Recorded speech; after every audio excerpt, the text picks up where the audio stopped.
무별 여러분들은 누군가를 정죄하고 싶은 마음이 없으십니까? 누군가에 대한 잘못을 이야기하고 싶고 그 이야기를 하루 종일 듣고 싶은 그런 마음 혹시 없으십니까? 혹은 누군가에 대하여 받았던 것 이상의 굴욕감과 모욕감을 되돌려주고 싶고 그 사람을 세상 천지에 가장 창피하게 만들어 주고 싶은 마음을 먹으신 적은 혹시 없으십니까? 그리고 마음 먹은 것을 넘어 실제로 그것을 실행해 보신 분들 혹시 없으십니까? 누군가의 잘못을 확대 재생산하거나 아니면 없는 것도 있는 것으로 만들어서 그 사람을 비웃음거리로 만들고 싶은 마음 혹시 없으신지 저는 여쭤보고 싶어요. 그리고 그런 마음을 넘어 피켓을 들고 그의 집 앞이나 교회 앞에서 시위하며 그 사람의 인생의 종지부를 내가 반드시 찍어버리겠다는 마음을 가지고 지금 은밀하게 누구도 모르게 그런 일들을 치밀하게 기획하고 계시는 분들이 혹시 여기 계신지 모르겠습니다. 사실 이런 마음을 가지게 되는 것은 그런 마음을 가지게 된 누군가가 있기 때문에 그렇습니다. 상대가 나에게 그렇게 해를 가했기 때문에 당연히 우리는 마땅히 그런 생각을 가질 수 있는 것이지요. 하지만 무별 여러분, 우리의 마음속에 생기는 누군가를 향한 적대심과 복수심이라는 것은 상대가 나에게 해를 끼쳤기 때문에만 생기는 것은 아닙니다.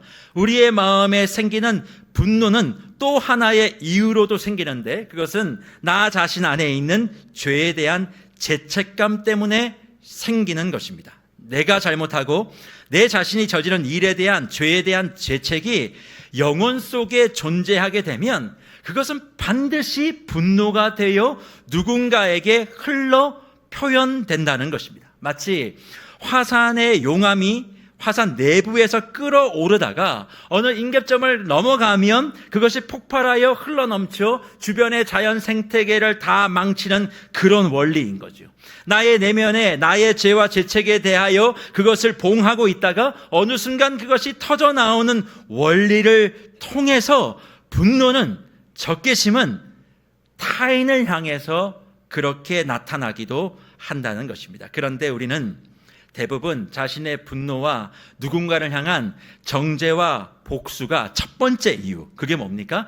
다른 사람이 나를 힘들게 했고 다른 사람이 나에게 상처를 줬기 때문에 생기는 것이라고만 여깁니다. 무별 여러분, 지금 스스로 한번 생각해 보십시오. 타인이 나에게 상처를 준 것도 있겠지만 반대로 내가 잘못해서 그로 인하여 내가 가지는 양심의 가책이 내 속에 내재하고 있다가 나와 똑같은 사람을 만나는 거예요. 그걸 일명 거울 치료라고 합니다. 나하고 똑같이 행동하고 나하고 똑같이 말하고 내가 잘못한 행동을 똑같이 하는 사람을 통해 나를 확인하게 되면 내 안에 쌓여 있었던 분노가 그 사람을 통과하여 그 사람에게 흘러가게 된다는 것을 발견하게 돼요. 이것을 세상적인 단어로 이야기하면 뭐 눈에는 뭐만 보인다라는 말과 똑같은 거죠. 하지만 이것을 급을 올려 학문적으로 얘기하면 심리관계학에서 이런 현상을 선택적 주의라고 얘기합니다. 이 선택적 주의라는 말이 뭔가 사람이 어떤 관심사와 어떤 가치관을 가지고 있는지에 따라서 세상으로부터 받아들이는 정보가 다 다르게 출력된다는 거예요. 내가 어떤 가치를 가지고 있느냐에 따라서 정보가 똑같아도 출력이 다 달라진다. 다시 말해 내가 어떤 어텐션, 그러니까 내가 어떤 태도를 가지고 있느냐에 따라 어떤 선택이 달라지기 때문에 정보가 같아도 사람은 전혀 다른 선택을 하고 행동하는 바로 이 원리를 선택적 주의라고 이야기합니다. 그런데 이것을 우리는 우리 주변에서 자주 너무 많이 봅니다. 언제 많이 보는 줄 아십니까? 설교를 듣고 다락방에 가면 잘 보게 됩니다. 같은 설교를 들어도 성도님들이 다른 선택을 해요. 오늘 설교를 듣고 나가면 각 다락방별로 말씀을 통해 은혜와 도전을 나누실 겁니다. 그런데 참 재밌죠? 어쩜 그렇게 은혜 받는 또 감동받는 포인트가 이렇게 다를 수가 있어요? 또 은혜만 받나요? 아닙니다. 왜 저렇게 설교하냐고 이해가 안 된다고 힘들다고 아프다고 불평하는 분들이 계십니다. 그리고 또 이런 분만 계십니까? 또 다른 파가 하나 더 있어요. 은혜 받는 은혜파가 있고 불평하는 불평파가 있고, 그 다음 마지막 파는 뭘까요? 잡담파가 있습니다. 설교와 아무 상관이 없는, 말씀과 아무 상관이 없는, 이번 일주일 동안 내가 연휴에 어디 갔다 왔다고, 내가 뭐 먹었는데 맛있었다고, 누구 때문에 너무 힘들었다고, 이번 신우이 때문에 내가 정말 죽을 뻔했다고, 그런 얘기만 1시간 반, 2시간, 3시간 그렇게 하시는 분들이 분명히 계시니, 같은 설교를 들어도 은혜파, 불평파, 잡담파가 나누어지는 것 아니겠습니까? 그러니까 다락방 안에서 이렇게 세 파로 나누어지고 그렇게 그룹핑이 되는 사람들을 보면 결국 같은 결길이 그렇게 모이는 거예요. 같은 설교를 들어도 그렇게 은혜와 불평과 잡담으로 나누어지는 그 이유는 그 사람의 내면의 가치와 방향이 같은 정보인 담임 목사의 설교를 들어도 은혜로, 불평으로, 잡담으로 그렇게 결정되어지고 결과가 도출되며, 그리고 그렇게 결과를 도출하는 사람들끼리 마음이 맞아 그룹이 형성된다는 것입니다. 그래서 사람들과의 관계를 보면 그 사람이 어떤 가치를 가지고 있고 그리고 어떤 삶의 방향을 가지고 있는지 확실하게 알게 돼요. 그 사람을 잘 모르면 누구를 보면 되냐면 그 사람하고 같이 밥 먹는 사람을 보면 됩니다. 그 사람과 같이 차를 타고 다니는 사람을 보면 돼요. 아무리 자기는 이 사람과 결이 다르다고 해도 같이 밥 먹고 같이 차 타는 건 똑같기 때문에 그렇습니다. 그러니까 이상한 사람과 같이 다니는 사람은 이상한 사람이에요. 그걸 뭐 나는 정상인데 어쩔 수 없이 불쌍해서 다닌다, 그거 다 거짓말입니다. 똑같기 때문에 그 사람과 다니는 거죠. 일명 밴드웨건 효과가 인간관계 속에는 있습니다. 밴드웨건 효과라는 게 뭡니까? 다수가 선택하는 것을 따라 내가 뭔가를 선택하는 것을 이야기하는 거예요. 사실 이 말의 시작은 서커스 행진 때의 행렬을 이끄는 마차에서 유래된 말이거든요. 마차가 이렇게 지나가면 사람들이 이렇게 모입니다. 그 사람들이 모이는 것을 보고 또 사람들이 모이는 거예요. 그러니까 계속 사람과 사람이 붙어나는 현상, 이런 효과를 밴드웨건 효과라고 이야기합니다. 그래서 무별 여러분, 우리의 마음속에 그런 분노와 부정과 복수심과 같은 것들이 한번 터져 나오게 되면, 그걸 선택하게 되면, 어떤 정보를 받아도 내가 부정적인 선택과 출력을 하기 시작하면 그게 뭐가 된다고요? 밴드웨건 효과가 생긴다는 거예요. 그래서 이것은 엄청난 저명 속도를 가지고 있습니다. 그래서 분노와 복수심과 적개심으로 가득 차고 무슨 말만 하면 부정적이고 회의적이고 비판적인 사람들 주변에는 그런 사람들만 존재해요. 화가 많은 사람 곁에는요, 화가 많은 사람만 남게 되어 있습니다. 왜냐하면 그런 마음의 분노는 결국 흘러 넘치게 되는데, 그러면 반드시 내 옆에 있는 사람들이 오염되고 오염된 사람들만 모이게 되고, 오염된 사람들만 모였으니까 어떨까요? 합이 잘 맞게 되니까 내 주변에는 그런 사람만 남게 되는 것입니다. 그래서 가정 안에도 누군가에 대한 분노와 불편함이 마음속에 가득하게 되어지면 그 가정은요, 분노의 가정으로 전락하는 거예요. 가정에 짜증이 가득하잖아요? 그러면 그 가정은 반드시 짜증이 많은 가정이 될 수밖에 없습니다. 실례로 한국 사회에 이런 것들 많지요? 시부모를 향한 마음의 불편함이 생겼습니다. 그러면 그 불편함이 마음속에 분노가 되어 용암처럼 끓어오르게 되죠. 그러면 그 마음의 불편함과 분노가 용암처럼 끓고 있다는 건 분출하게 되어 있는데, 어디로 분출할까요? 시부모에 대한 마음의 불편함은 용암처럼 분노가 되어 터져 나오는데 남편에게 흘러갑니다. 그리고 자식들에게 흘러갑니다. 그러면 그 남편과 자녀 속에 분노가 흘러가게 되어지면 그 남편과 자녀 속에 분노가 쌓이게 되죠. 그러면 분노는 다시 끓기 시작합니다. 그러면 그 분노는 다시 끓어오르면 터지게 될 테니까 이 분노는 또 어디로 흘러가겠습니까? 각자의 직장과 학교로 흘러가는 것입니다. 그래서 나의 가정 속에 그런 분노는 직장을 망치고요, 결국 사회를 망치고요, 교회를 망치는 것입니다. 그러니 모든 관계가 다 망가지는 것은 결국 이 분노, 화로부터 시작하는 것이죠. 그래서 한국 사회는 화가 많아요. 엄청나게 많습니다. 그런데 한국 사회가 왜 이렇게 화가 많아졌는가? 교회 때문에 그래요. 교회 안에도요, 화가 많으신 분들이 엄청 많습니다. 예수를 믿는다고 하는데 그 분노가 조절되지 않는 분들이 많다라는 거죠. 그러니까 늘 이런 분노와 그리고 화가 늘 생기는 책임, 뭐라고 얘기합니까? 누구 때문에? 항상 누구 때문이라고 얘기합니다. 하지만 아닙니다. 자신이 마음에 들지 않고 자신이 잘못한 일에 대한 죄책이 여전히 마음속에 용암처럼 끓어오를 때도 우리는 마음의 분노를 가질 수 있어요. 다만 한 가지 다른 것이 있다면 자신의 잘못에 대한 죄책과 자책의 마음을 숨기고 살아가요. 내가 잘못한 게 있어서 분노가 생겼는데 이걸 잘 감추는 방법이 있습니다. 자기는 의로운 사람이라고 포장하기 시작합니다. 나는 선한 사람이라고, 착한 사람이라고, 나는 법 없이도 사는 사람이라고 자기를 포장하는 방법을 사용한다는 겁니다. 곧 자기의 포장지 인생을 선택합니다. 잘못한 것을 숨기기 위해 자기는 괜찮은 사람이라고 자꾸 생각하며 산다는 것이죠. 그런데 자기 포장지 인생을 선택하는 그 사람에겐 반드시 나타나는 행동 특징이 있습니다. 그게 뭐냐면 다른 사람에 대한 정죄의 돌을 들어 던진다는 거예요. 자기의 포장지를 가지고 살아가는 인생은 반드시 남에 대하여 정죄와 판단의 돌을 던지는 일을 반드시 하게 되어 있습니다. 누가 이 일을 가장 잘했습니까? 예수님 시대에 성경에 등장하는 바리새인들입니다. 바리새인들은 언제나 의롭고 선하다라고 생각했던 사람들입니다. 그런데 이 사람들이 가장 잘한 일이 뭐냐면 남 판단하고 정죄하고 비난하는 일입니다. 그들은 선한 지적이라고 그렇게 생각하며 했다고 할지 모르지만 무별 여러분, 바리새인들의 지적으로, 그들의 가르침으로, 그들의 정죄로 성경에 한 사람이라도 변했다고, 한 사람이라도 치유받았다는 기록을 보신 적 있으십니까?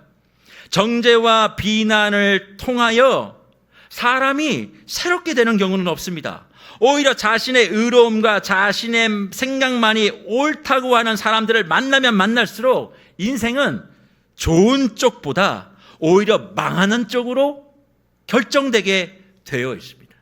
그래서 이것을 잘 알고 계시는 주님이 마태복음 5장 21절과 22절에 이렇게 말씀하시는 거죠. 옛사람에게 말한 바 살인하지 말라.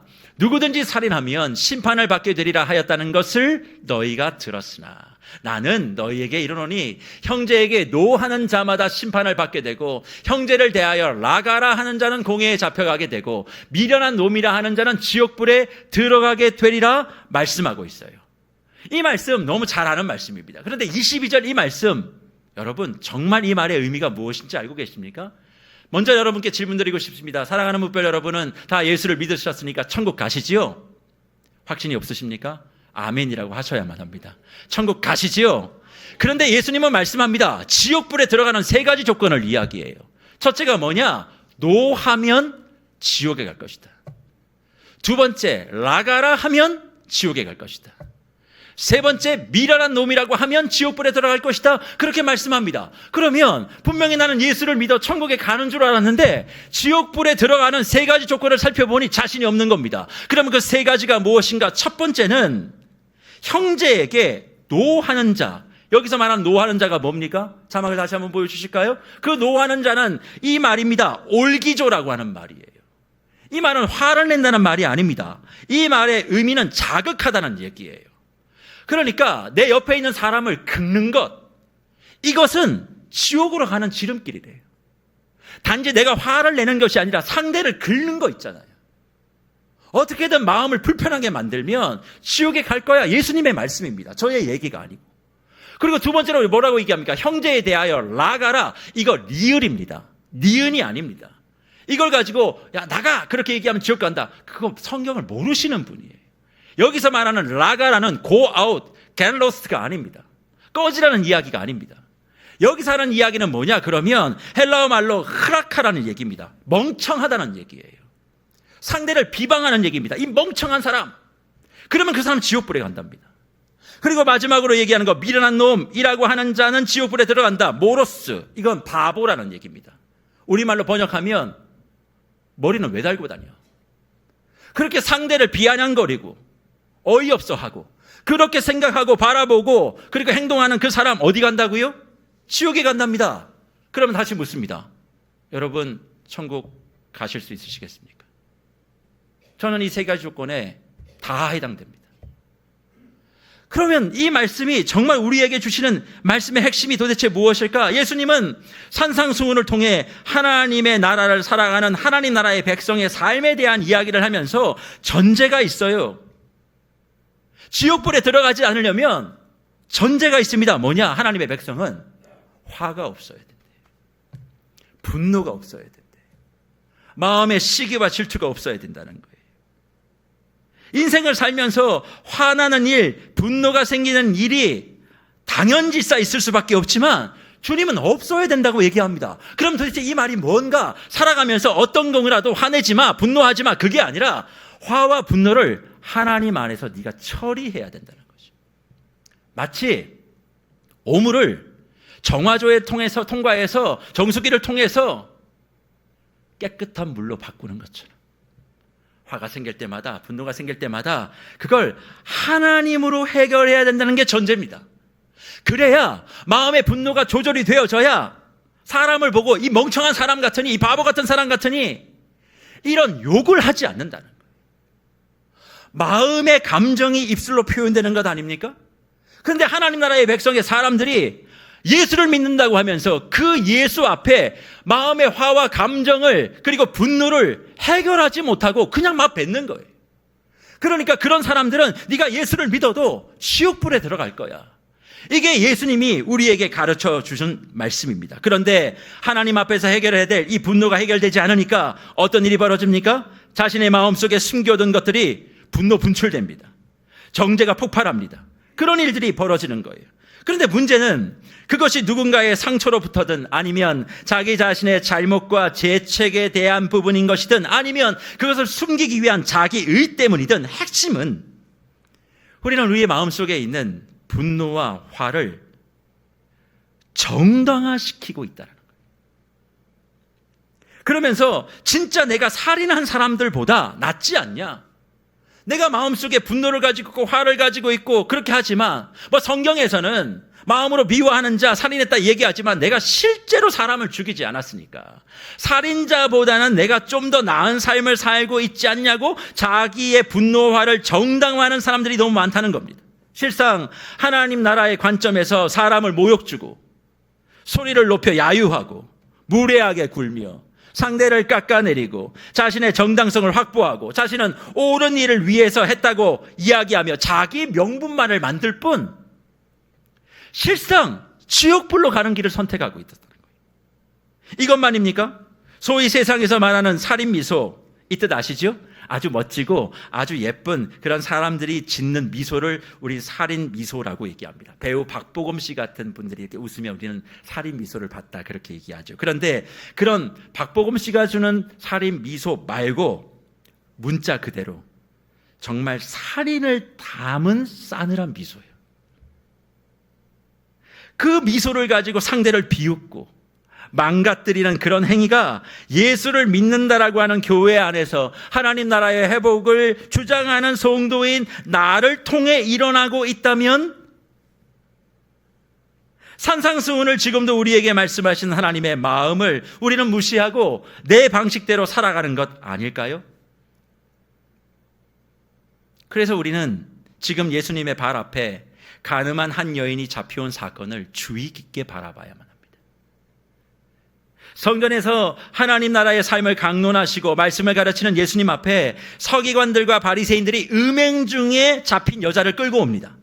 현장에서 잡힌 가늠한 여인입니다. 남자는 어디로 갔는지 모르지만 지금 바리새인들은 여자만 잡아 예수님 앞으로 나온 것입니다. 그러면서 모세 율법에는 이런 가늠한 여인을 돌로 치라고 했으니까 예수님은 어떻게 하실 겁니까? 라고 질문합니다. 그리고 그 질문의 의도가 바로 예수님을 시험하기 위함이라고 요한복음 8장 6절은 기록해주고 있습니다. 그런데 이 말씀 이렇게 질문한 이유가 있어요. 근거가 있습니다. 유대교의 율법인 미시나라는 게 있습니다. 그 미시나를 보면 처녀가 유부남과 관계하면 목을 매달아 죽여야만 합니다. 처녀가 유부남과 관계를 하면 목을 매달아 죽이는 게 미시나의 율법입니다. 그리고 유부녀가 간통을 하면 돌로 쳐 죽이는 것이 미시나의 법이죠. 그러면 미시나 율법을 가지고 오늘 본문을 바라보면 지금 예수님께 잡혀온 이 여인은 유부녀인 것을 알 수 있습니다.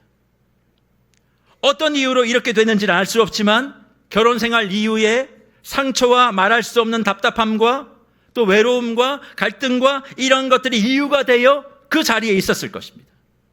그리고 시간이 지날수록 자신의 마음의 비밀, 그리고 불편함, 불안감, 상처 이런 것들이 있음에도 어떻게든 이것을 숨기기 위해서 애를 쓰고 살지 않았겠습니까? 그런데 그런 자신을 주목하며 두 눈을 부릅뜬 사람들에게 그 불안, 그 아픔, 그 상처가 들킨 거예요.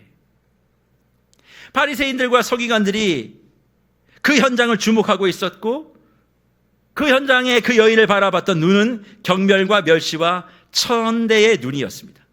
하지만 같이 있었던 남자는 훈방 처리하고 그 여인만 잡아 수치스러운 걸음을 시작하게 하십니다. 이 여인이 어디로 갑니까? 성전으로 갑니다. 성전으로 왜 데리고 가는 것일까? 이 여인은 몰랐습니다. 그냥 이 여인의 머릿속에는 이제 돌에 맞아 죽는 일만 생각했을 거예요. 그런데 이 여인이 멈춘 곳이 어디입니까? 진짜 성전인 그리스도 예수 앞이었고 주님은 가늠하다 현장에서 잡힌 그 여인을 앞에 두고 손가락에 무엇인가 땅에 쓰는 것을 우리는 이야기합니다. 우리는 예수님께서 땅에 무엇을 쓰셨는지가 너무 궁금해요. 하지만 성경은 그것을 말하지 않습니다. 오히려 성경이 주목하는 것은 불안이 들켜 이제 죽음을 앞두고 공포에 질린 그 여인과 자신의 속마음을 감추고 남자는 풀어주면서 그 여인에게는 멸시와 수치와 경멸의 시선을 주는 바리새인, 그리고 그들의 질문을 받으면서도 조용히 땅에 글을 쓰는 예수님만을 성경은 주목합니다. 그리고 이 상황에 질문을 받으신 예수님이 어떻게 답하십니까? 요한복음 8장 7절과 8절에 이렇게 답하십니다. 그들이 묻기를 마지 아니하는지라 이에 일어나 이르시되 너희 중에 죄 없는 자가 먼저 돌로 치라 하시고 다시 몸을 굽혀 손가락으로 땅에 쓰셨다 말씀합니다. 무별 여러분, 저는 예수님이 손가락으로 어떤 글을 쓰고 계신지에 대하여 궁금하기도 하지만 성경이 말하지 않는 것을 궁금해하다가 믿음이 파선하기 때문에 부탁드립니다. 절대 성경에서 말하지 않는 것을 궁금해하고 그것에 대하여 해답을 찾으러 다니지 마세요. 성경에서 말하지 않는 것을 알려주겠다라고 얘기하는 모든 것은 다 사입이고 이단입니다. 제가 부탁드릴 것은 성경에 말하지 않는 것들을 궁금해하지 말고 성경에 이미 말해 놓은 것이라도 잘 아셨으면 좋겠습니다. 성경이 이미 기록된 거라도 좀 잘 아셨으면 좋겠어요. 기록하지 않는 것이 뭔가를 막 찾아가면서 뭐 신기하다, 새로운 해석이다, 그러다가 망하시는 겁니다. 정말 기록된 것이라도 잘 알아가시는 세계로 교회 모든 무별들 되시기를 축복합니다. 그러기에 예수님이 무엇을 쓰셨는지도 궁금하지만 성경이 말하지 않는 것에 대한 궁금증을 좀 다른 곳으로 옮겨보고자 해요. 그게 어디냐?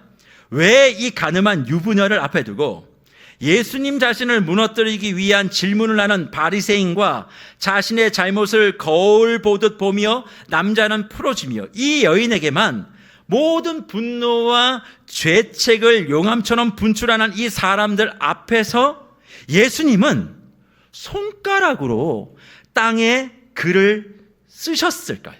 내용보다 왜 그 자리에서 손가락으로 땅에 글을 쓰셨는가를 생각해 보자는 겁니다. 저는 겁에 질리고 자신의 불안이 들통나서 수치와 공포에 질린 여인을 향한 수많은 시선을 분리하기 위한 예수님의 조치였다라고 생각합니다. 이게 도대체 무슨 말인가? 모두가 다 자신들의 내면에도 존재하고 있는 죄책과 잘못된 일들을 현장에서 목격하면 앞에서 말씀드렸던 그 선택을 하게 되어 있습니다. 그게 뭐냐면 선택적 주의예요. 같은 걸 보고도 자기가 가지고 있는 어떤 가치관에 따라서 다 나오는 것이 달라요. 그러니까 선택적 주의가 먼저 작동이 되면 밴드웨건 효과가 따라 붙는다고요. 그런 사람들끼리 딱 그렇게 모이는 모습이 확장되는데 지금 예수님이 가늠한 여인을 바라보고 있는 이 현장에는 뭐가 있었느냐? 모두가 다 그 여인을 돌로 쳐 죽여야 나는 그렇지 않은 사람입니다. 나는 선한 사람인 것을 증명하게 되니까 한 사람을 죽임으로 내가 사는 그 분위기를 주님이 바꾸고 싶으셨던 거예요.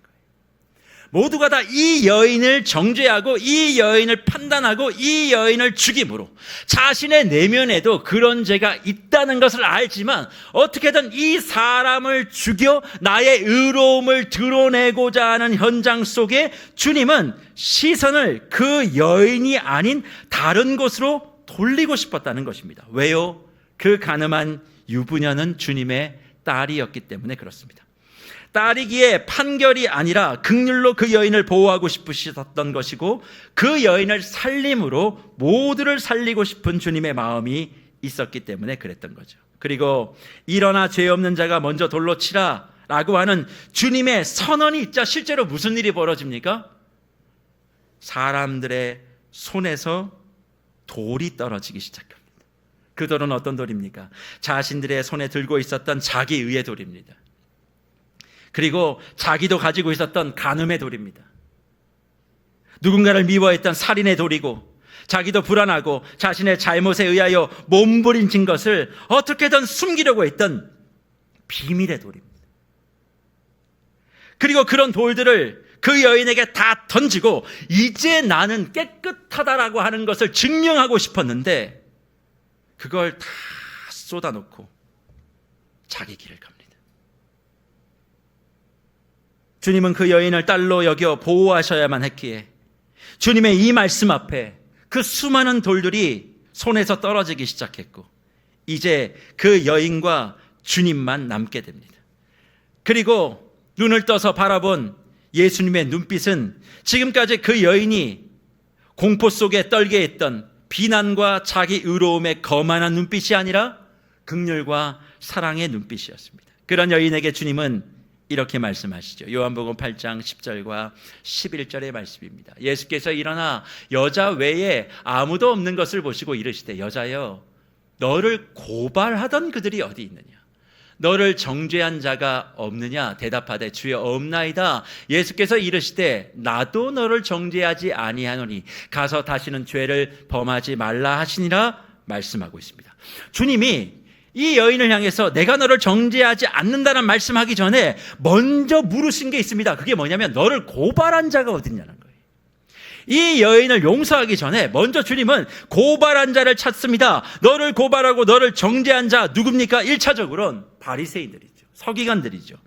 하지만 2차적으로는 그들에게 동조하여 자신도 돌을 던져 이 여인을 죽이면 의로움을 인정받을 수 있다고 생각했던 사람이지만 근본적으로 주님이 찾으신 고발한 자, 정죄한 자는 누굽니까? 바로 이 사람입니다. 보이는 죄는 없어도 보이지 않는 죄는 가진 자. 드러나고 들키지는 않았지만 여전히 마음속에 죄를 가지고 있는 자, 자신들의 죄는 보이지 않고 걸리지 않았기에 나는 아무것도 아니라고 생각하고 나는 괜찮은 사람이라고 생각하고 자신에게 스스로 눈을 감고 넘어가는 그 사람을 찾으시는 겁니다. 너를 고발하고 너를 정죄한 자가 어디 있느냐? 드러나지 않았으니까 똑같은 죄를 범하고 있음에도 나는 잘 살고 있어. 나는 의로운 사람이야. 나는 법 없이도 사는 사람이야. 이렇게 이야기하며 그렇게 실수하는 사람을 향해서 돌을 던지고 있는 그 사람을 주님은 찾으신다는 거예요.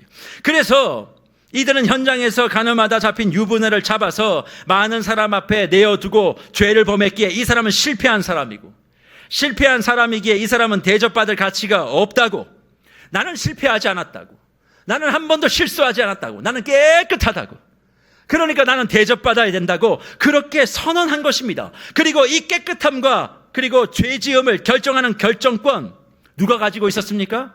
자기 자신 안에도 그 죄와 불안과 수치를 가지고 있으면서도 아무렇지도 않다고 남자를 풀어주며 자기 안에도 그게 있으니까 그렇게 품어주며 풀어주며 뭐든지 내가 결정한다, 내가 판단한다 그렇게 생각하고 그 모습을 힘과 권력으로 사람들 앞에 보이려고 한 사람들 바로 바리새인들입니다. 하지만 모든 것을 다 가지고 세상을 통치하시고 창조하신 주님은 어떻게 하십니까? 그 힘과 권세로 판결과 정죄를 하는 것이 아니라 긍휼하심으로 실패를 다시 일으켜 세웠습니다. 사랑하는 목별 여러분, 하나님이 우리에게 주시는 힘과 권세는 누군가를 꺾는 게 아니라 세우는 거예요. 제발 부탁드려요. 누군가를 꺾기 위해서 소리 지르지 말고 살리기 위해서 소리를 지르세요. 무언가를 새롭게 하기 위해서, 세우기 위해서, 생명을 주기 위해서, 회복시키기 위해서 하나님이 주신 힘과 그 권세를 사용하는 것입니다. 그래서 묵별 여러분, 겸손한 인생, 겸손한 믿음이라는 거 다른 거 아닙니다. 유교적으로 머리 숙이고 코가 땅에 박히듯 인사하면 겸손하는 게 아니고요. 자신이 실패할 수 있음을, 자신이 실수할 수 있음을 인정하는 게 겸손입니다. 나 역시도 실수할 수 있고 실패할 수 있다는 걸 인정하면 누가 보여요? 내 옆에 있는 사람도 보입니다. 어떻게 보이는 줄 아십니까? 저 사람도 실패할 수 있다고, 저 사람도 실수할 수가 있다고. 그러니까 그 실패와 실수를 책잡아서 무너뜨릴 돈을 손에 쥐는 게 아니라 그게 인정이 되니 그 돌은 손에서 놓고 누군가에 대한 재판관이 아니라 누군가를 바라보며 나는 더 의롭다라고 인정받는, 각인하려는 인생을 선택하는 것이 아니라 오늘 가늠하다 현장에 잡힌 유부녀의 인생의 최악의 순간을 최고의 순간으로 바꾸어 주신 그 예수님을 따라 우리도 살아가게 된다는 거예요.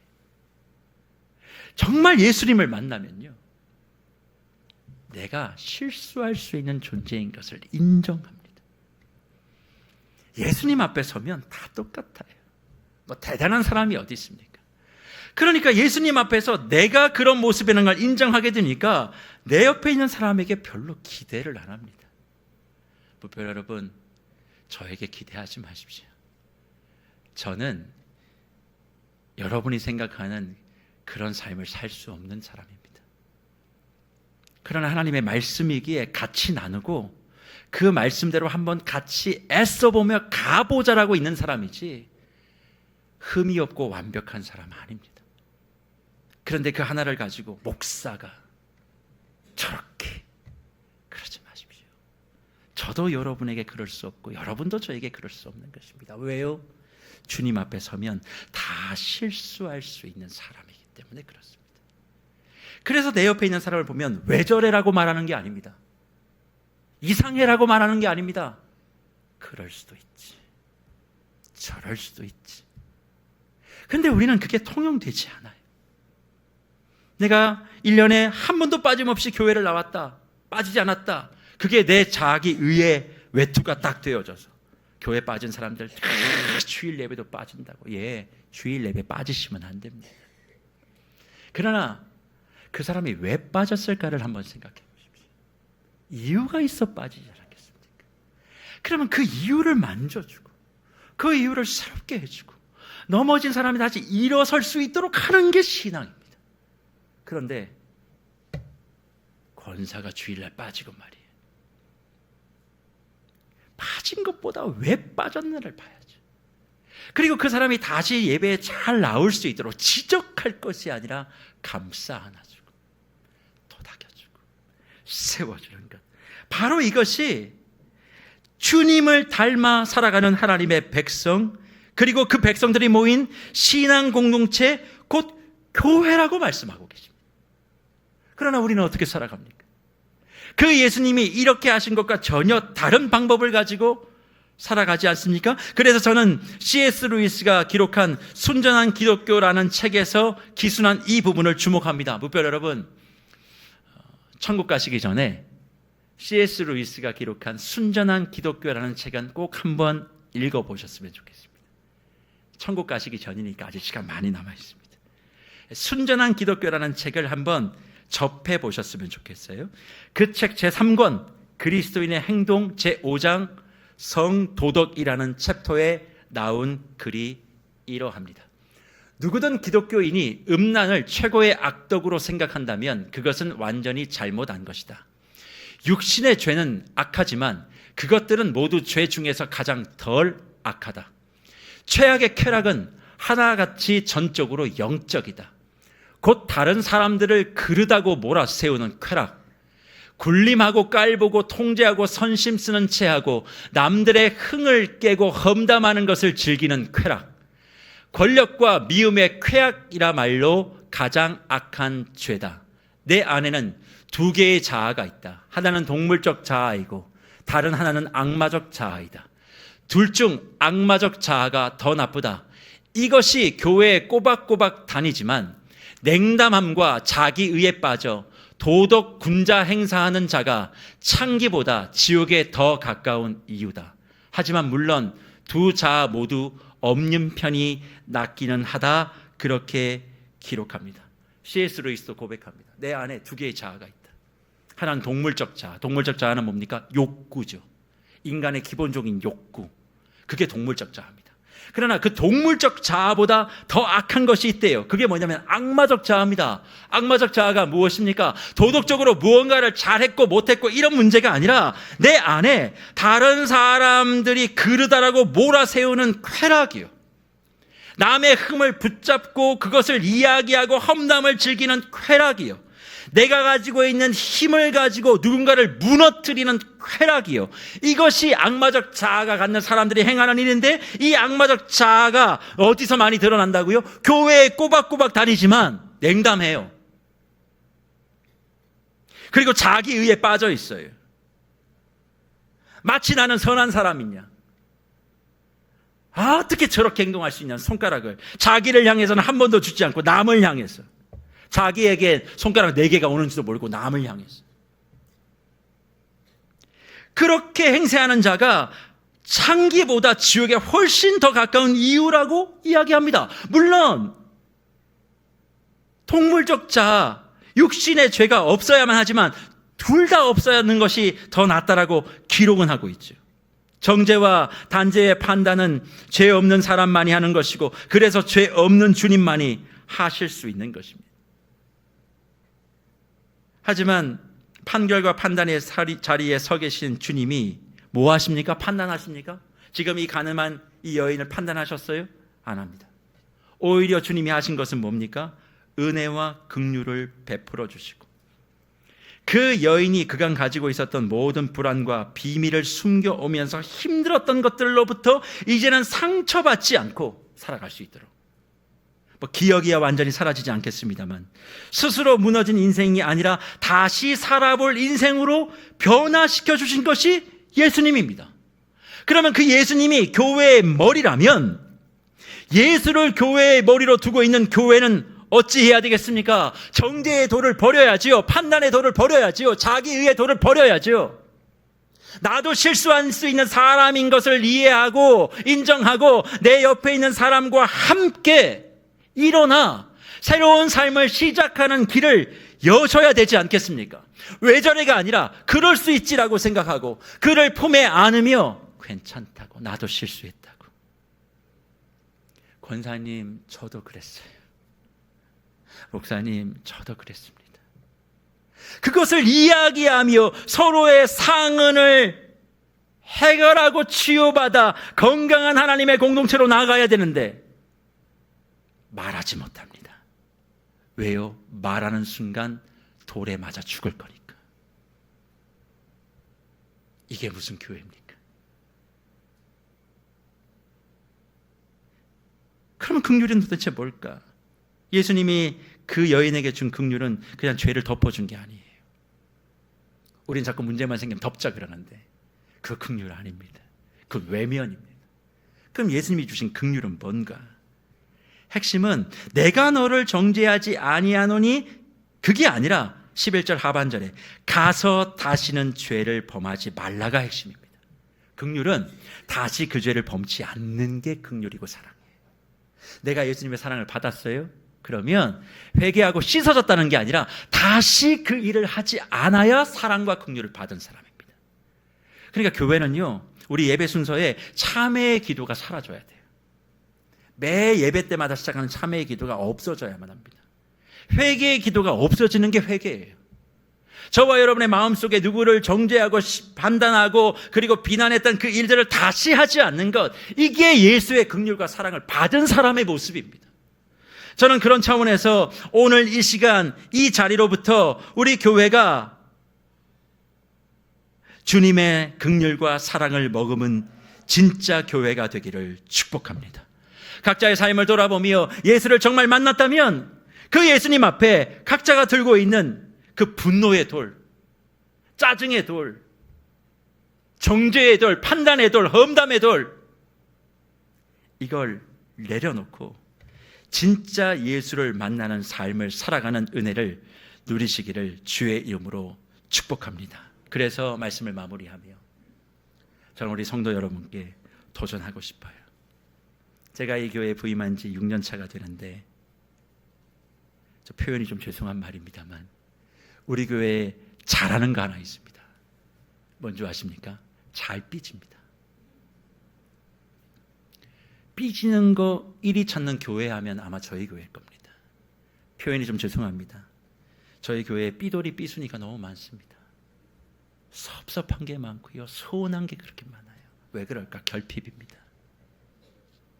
부모로부터의 사랑받지 못한 결핍, 환경의 어려움에 대한 결핍. 근데 그 결핍이 어떠하든 그 결핍이 뭘 낳아요? 분노와 화를 낳는 거예요. 그러니까 내 말을 들어주지 않으면 짜증부터 냅니다. 목소리부터 커집니다. 그런데 사랑하는 목별 여러분, 우리가 예수를 만났다면서요. 진짜 성전 앞에 우리가 무릎을 꿇었다면서요. 그러면 내 안에 있는 그 분노와 화와 결핍이 해결되는 게 정상 아닙니까? 그런데 어떻게 그렇게 서운한 게 많고 삐지는 게 많습니까? 저희 교회 사역의 구할은 삐지는 거 달래는 게 전부입니다. 언제 말씀 가르치고, 언제 전도하고, 언제 지역 섬깁니까? 그거 안 해주면 목사 아니랍니다. 그걸 제가 어떻게 달래드립니까? 예수를 만나 예수의 품 안에서 여러분의 마음속에 화가 다스려져야 되고, 분노가 다스려져야 되고, 그리고 마음속에 있는 여러 가지 결핍들이 다 회복되는 거, 그건 예수를 만나야지만이 가능한 겁니다. 그리고 그 예수를 만난 사람들이 모여 교회가 되어 이 지역을, 이 세상을 섬겨나가는, 바로 그것이 이 세계로 교회의 존재 이유입니다.